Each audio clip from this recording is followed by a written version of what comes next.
Well, I was gonna do a little work with my tractor this evening. When I got over here, found these little guys.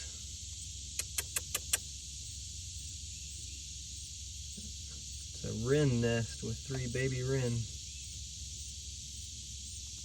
So I guess I'll leave them be and hopefully they grow up and get out of here before too long.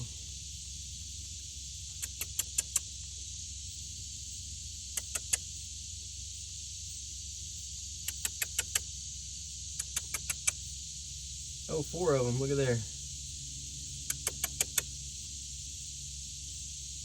Alright, y'all subscribe and I'll keep posting some updates on these birds.